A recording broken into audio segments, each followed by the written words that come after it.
పోలవరం జిల్లా రంపచోడవరంలో పెద్దపులి సంచారం కలకలం రేపుతోంది. గంగవరం మండలంలో పెద్దపులి 3 రోజులుగా సంచరిస్తోంది. దీంతో చుట్టుపక్కల గ్రామాల ప్రజలు భయాందోళనకు లోనవుతున్నారు. అయితే పెద్దపులిని బంధించేందుకు రెస్క్యూ టీం చర్యలను చేపట్టింది. పులిని బంధించేందుకు పూరికు చెందిన 2 షూటర్స్ వైద్యులు గంగవరంకు చేరుకున్నారు. ఉయ్యాల మడుగులోని లేగదూడలపై పెద్దపులి దాడి చేసింది. పులిని పట్టుకునే వరకు ప్రజలు అప్రమత్తంగా ఉండాలని అధికారులు హెచ్చరిస్తున్నారు.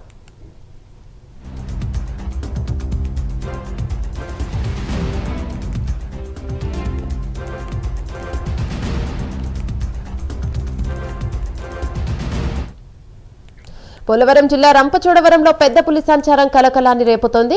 గంగవరం మండలంలో పెద్దపులి 3 రోజులుగా సంచరిస్తోంది. దీంతో చుట్టుపక్కల గ్రామాల ప్రజలు భయాందోళనకైతే లోనవుతున్నారు.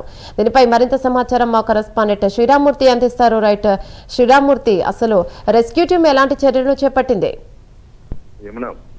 ఏదైతే పెద్దపులి అభయారణ్యం నుంచి అభయారణ్యంలో వదిలిన పెద్దపులి మళ్ళీ తిరిగి మైదాన ప్రాంతానికి వచ్చే ప్రయాణం చేసింది. అయితే కాకినాడ, ఐపోలవరం, అల్లూరు జిల్లా సరిహద్దుల్లో ఒక 10 రోజుల పాటు తిరిగిన పెద్దపులి తిరిగి మళ్ళీ అది వచ్చిన గమ్యస్థానం నుంచి వెనక్కి వెళ్తుంది.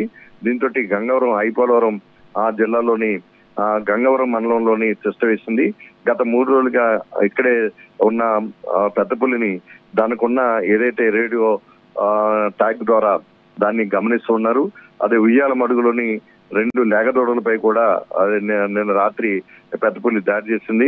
అయితే ఇప్పుడు పెద్దపులిని బంధించి ఇది జూకి తరలించడానికి ఇక్కడ అటవీ శాఖ అధికారులు ప్రత్యేకమైన ఏర్పాట్లు చేస్తూ దాని కదలికలను బట్టి దాన్ని బంధించేందుకు బోనులతోటి అలాగే సిబ్బంది హనుమాన్ ప్రత్యేక బృందాలు కూడా దాని గమనం తెలుసుకుని వెళ్తున్న పరిస్థితి ఉంది. అయితే అది ఎక్కడ చిక్కని పరిస్థితి ఉంది.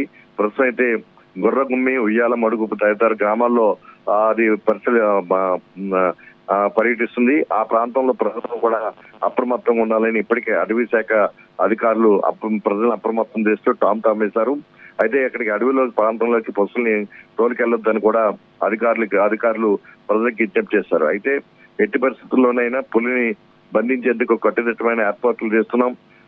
ఎట్లాగైనా సరే పట్టుకుని దాన్ని అభయారణ్యంలోకి వదులుతాం, లేదంటే జూలోకి పంపిస్తామని చెప్పేసి కూడా ఒక అటవీ అధికారులు ప్రత్యేక బృందాలు వెంట తిరుగుతున్న పరిస్థితి ఉంది. గత నెల రోజులుగా ఈ పెద్దపులి వెంట అటవీ శాఖ అధికారులు తిరుగుతున్నప్పటికీ అది తన గమ్యాన్ని మార్చుకుని తన గమనాన్ని మార్చుకుని అది పర్యటిస్తుంది. అయితే మొత్తానికి అటవీ ప్రాంతంలోనే ప్రస్తుతం తిరుగుతున్నప్పటికీ కూడా గిరిజన గ్రామాల ప్రజలకైతే కంటి మీద కొనుక్కు లేకుండా ఈ పెద్దపులి చేస్తున్న పరిస్థితి ఉంది. అయితే ఇక్కడ ఏదైతే పాకల్లోని అదే సాలల్లో కట్టుకుంటున్న ఆవుల్ని అలాగే గేదెల మీద కూడా దాడులు చేస్తున్న పరిస్థితి ఉంది. దీంతో గిరిజన ప్రజలు కూడా భయాందోళనకు గురవుతున్న పరిస్థితి నేపథ్యంలో ఎప్పటికప్పుడు అది ఏ ప్రాంతంలో తిరుగుతుందో ప్రజలను అప్రమత్తం చేసి ఆ పశువులను కానీ మనుషులు కానీ అటవీ ప్రాంతంలోకి వెళ్లకుండా అటవీ శాఖ అధికారులు ఇక్కడ జాగ్రత్తలు తీసుకుంటున్న పరిస్థితి కూడా కనిపిస్తుంది. శ్రీరామ్మూర్తి.